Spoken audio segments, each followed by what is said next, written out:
అయితే నేను మా మా మిసెస్ గురించి చెప్పాలని ఫోన్ చేశాను సార్. మా మిసెస్ ఇదిగో ఇక్కడ ఉంది పక్కనే. కొద్దిగా వెనక మీకు ఒక లైట్ కనిపిస్తుందండి, మేడం గారు కనిపించట్లేదు, కొద్దిగా టర్న్ అవ్వండి సార్, ఇట్లా టర్న్ అవ్వండి. Right sir, okay okay.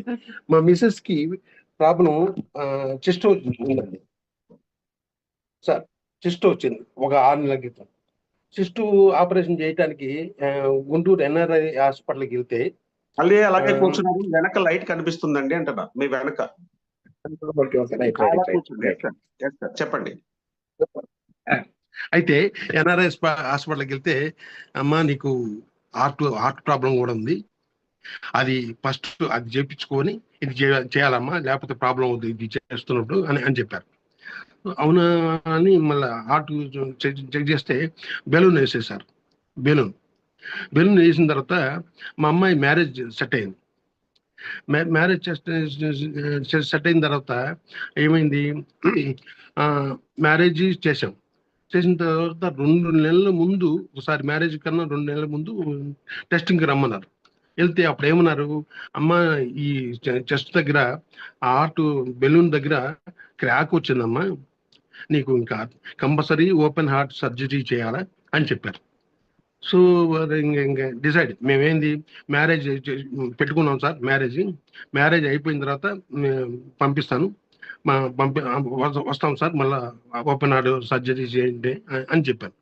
So marriage అయిన తర్వాత అన్ని కార్యక్రమాలు చూసుకున్న తర్వాత మే 11th మ్యారేజ్ అయిన తర్వాత 17-18 తారీఖులో వెళ్ళాం సార్. అక్కడికి వెళ్తే మళ్ళా టెస్ట్ చేసి ఏమన్నారు తెలుసా సార్, అంటే మీకు ఆపరేషన్ వద్దమ్మా, అక్కలేదు, ఇప్పుడు మీరు ఏం చేశారో ఏమో నాకు తెలీదు, దాన్ని ఆల్మోస్ట్ 1 year తర్వాత చూద్దాం, మళ్ళీ చూద్దాం అన్నారు.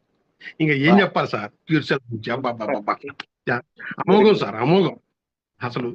మా మిసెస్ ఇంకా అప్పటి నుంచి ఎంత ఆనందం అంటే ఏమిటి, చూస్తే ఫేస్ లో గ్లో వచ్చింది, మళ్ళా వెరికోజ్ వెయిన్స్ ఉన్నాయి, మొత్తం క్లియర్.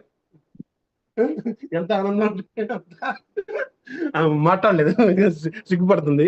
కానీ సార్ ఎంత ఆనందం అంటే అంత ఆనందంగా ఉన్నాం సార్. మీ లైన్ సార్కి మీరు అందరికీ ధన్యవాదాలు sir. Thank you sir. Super sir, very great sir. చాలా సంతోషంగా ఉంది. మళ్ళీ చాలా కాలం తర్వాత ఇట్లా మళ్ళీ మేము ఇందులో చూడడం, సంతోషాన్ని వ్యక్తం చేసినందుకు నిజంగా చాలా గ్రేట్ సార్. మేడం గారు కూడా కంగ్రాచులేషన్స్. ఓకే.